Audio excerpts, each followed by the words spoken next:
Bismillahirrahmanirrahim. Assalamualaikum warahmatullahi wabarakatuh. Alhamdulillahirrahmanirrahim. Wa bihi nasta'inu ala umri dunia waddin. Wassalatu wassalamu ala ashrafil anbiya wal mursalin wa ala alihi washabihi ajmain. Suatu hari ketika Rasulullah SAW bersama para sahabat, di tengah-tengah sahabat ada Umar bin Khattab. Kemudian Umar bin Khattab menyaksikan seorang laki-laki yang asing bagi mereka. Ya, tidak ada seorang pun di antara sahabat yang mengetahui siapa dia. La na'rifu minna ahadun man huwa. Ya, orang ini terlihat begitu berbeda. Pertama, syadidu bayadis thiyab. Orang itu begitu istimewa. Syadidu bayadis thiyab. Ya, putih kemilau. Ya, putih cemerlang pakaiannya. Kemudian juga rambutnya hitam mengkilau, sehingga para sahabat begitu takjub kepadanya. Dan tidak terlihat bekas perjalanan jauh, apalagi dia orang asing. Di wajahnya tidak terlihat bekas perjalanan jauh yang dia tempuh. Bersih luar biasa. Lalu orang ini, lelaki ini duduk di hadapan Rasulullah SAW, mengenakan kedua lututnya dengan kedua lutut Rasulullah SAW, duduk sila berhadapan, lalu kedua tangannya diletakkan di atas paha Rasulullah SAW. Kemudian dia bertanya pada Rasulullah SAW, Ya Rasulullah, akhbirni anil iman. Wahai Rasulullah, beritahukan padaku apa itu iman. Kemudian Rasulullah SAW menjawab, Antumina billah, kau beriman kepada Allah, kepada malaikat Allah, kepada kitab-kitab Allah, ya, pada Nabi dan Rasul Allah, kepada hari akhir, dan beriman pada qada dan qadar. Dan orang-orang mengatakan, Sodakta, ya Rasulullah. Maka Umar kemudian heran. Fa'ajabna lahu, huwa yas'aluhu wa yusaddiquh. Dia bertanya kepada Rasulullah, lalu dia membenarkannya. Kami heran loh. Dia bertanya tapi kok membenarkan? Berarti dia tahu jawabannya. Pertanyaan yang kedua, orang ini bertanya kepada Rasulullah SAW, akhbirni anil Islam, beritahukan padaku apa itu Islam. Kemudian Rasulullah SAW menjawab, an tashhada an la ilaha illallah Muhammadar Rasulullah wa tuqimus salata wa tutiyaz zakata wa tasawma Ramadan wa tahujjal baiti man istata'a ilaihi sabila. Ya, man istata'a ilaihi sabila. Engkau bersyahadat, bersaksi tidak ada Tuhan selain Allah, Muhammad utusan Allah. Engkau menunaikan salat, engkau menunaikan zakat, ya, mendirikan salat, menunaikan zakat, melaksanakan ibadah saum di bulan Ramadan dan haji ke Baitullah. Maka orang ini pun menjawab, Sodakta, ya, benarlah engkau ya Rasulullah. Maka kemudian ketiga dia bertanya, akhbirni anil ihsan, beritahukan kepadaku apa itu ihsan. Jawab Rasulullah SAW, an ta'budallaha ka'annaka tara fa in lam takun tara fa innahu yarak. Engkau beribadah kepada Allah seolah engkau melihat Allah, dan jika engkau tidak melihat Allah, yakini Allah melihatmu. Sodakta, benarlah anda wahai Rasulullah. Maka kemudian orang ini bertanya lagi, mata taqumus sa'ah. Pertanyaan yang berbeda yang keempat ini. Kapan kiamat terjadi?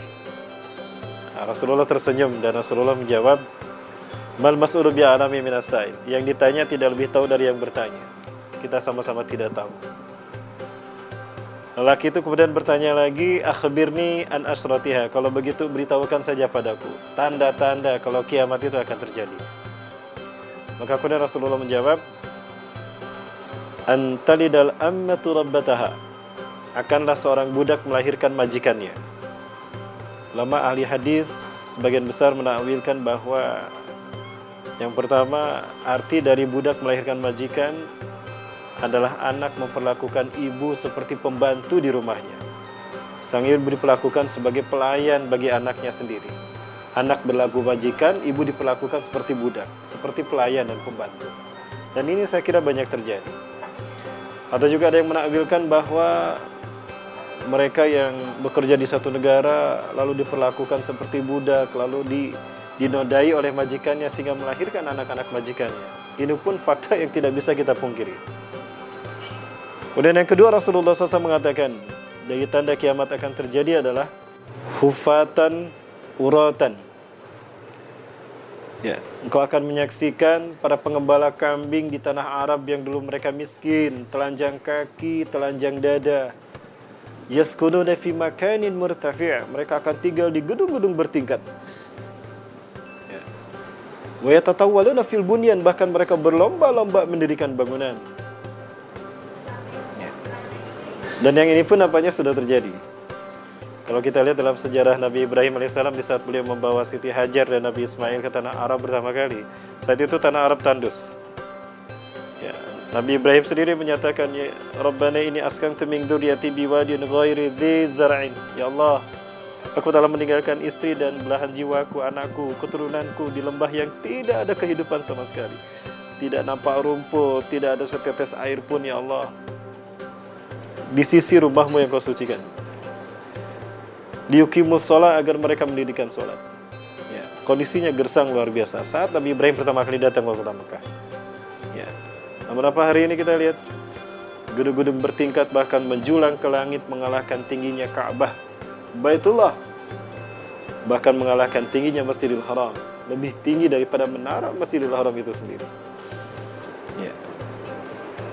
Maka kemudian orang ini pun mengatakan, sodakta, benarlah engkau ya Rasulullah. Maka orang ini kemudian pergi mengucapkan salam pada Rasulullah SAW. Kemudian para sahabat agak kebingungan siapa dia. Ya, dan juga terkait dengan dialog tadi, Umar bin Khattab mencoba mengikuti orang ini dari belakang. Begitu keluar dari masjid, Umar bin Khattab kehilangan jejaknya. Orang itu langsung menghilang. Ya, subhanallah. Maka dengan wajah penuh kepenasaranan, Umar membalikkan badannya dan menatap Rasulullah SAW. Kemudian Rasulullah SAW menimpali mereka. Innahu huwa Jibril atakum yu'allimukum dinakum. Dia itu Jibril. Dia datang untuk mengajarkan agama kepada kalian. Demikianlah salah satu cara Allah Azza wa Jalla mengajarkan Islam, iman, ihsan, atau mengajarkan risalah Islam ini kepada para sahabat. Diajarkan apa itu rukun iman, diajarkan apa itu rukun Islam, dan diajarkan apa itu ihsan, terkait juga dengan hari-hari kiamat. Ya. Jadi kapan kiamat terjadi Rasulullah SAW tidak tahu. Ya.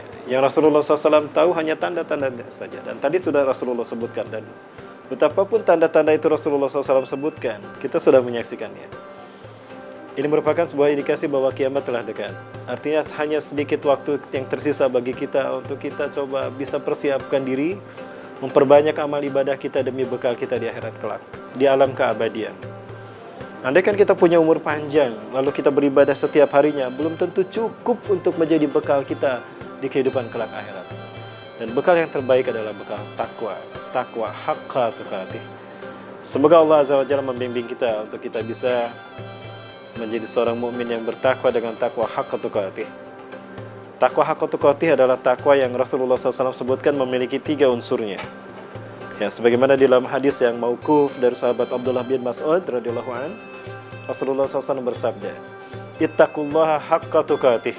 Bertakwalah kalian kepada Allah dengan sebenar-benarnya takwa. Yang pertama, ayyuta'a fala yusah, hendaklah Allah kau taati, jangan sekali-kali kau maksiati. Sederhana sekali, taat imtisalu awamirillah wajtinabun nawahillah. Melaksanakan perintah Allah, menjauhi larangan dari Allah. Itu taat. Maksiat berarti meninggalkan perintah Allah dan melanggar larangan Allah. Unsur takwa haqqa tuqatih yang kedua adalah ayyushkara fala yukfar. Hendaklah Allah kau syukuri dan tidak kau kufuri. Syukur istimalu ni'mati minallah liyazdadu ta'ah. Ya. Atau istimalu ni'mati minallah fit ta'atillah liyazdadul barakah min hadhihi ni'mah. Menggunakan semua karunia yang Allah berikan kepada kita di jalan ketaatan kepada Allah agar berkah dari nikmat itu bertambah. Dan yang ketiga, ayyuzkara fala yunsa. Hendaklah Allah kau selalu ingat dan jangan kau lupakan sekalipun. Ingat merupakan ruh dari 2 hal yang tadi. Bagaimana kita bisa taat, bagaimana kita bisa syukur jika kita tidak ingat kepada Allah. Maka jika 3 hal ini ada pada diri kita, disitulah kita layak disebut dengan orang yang bertakwa haqqa tuqatih. Dan inilah bekal yang terbaik untuk kita menyambut kehidupan akhirat. Watazawwadu fa inna khairaz zadit taqwa. Berbekalah kalian dan sebaik-baik bekal untuk akhirat kalian adalah takwa. Saya Rahmat Baikuni, semoga bermanfaat. Yang benar dari Allah, yang salah adalah kehidupan saya pribadi dan saya beristighfar. Assalamualaikum warahmatullahi wabarakatuh. Assalamualaikum warahmatullahi wabarakatuh.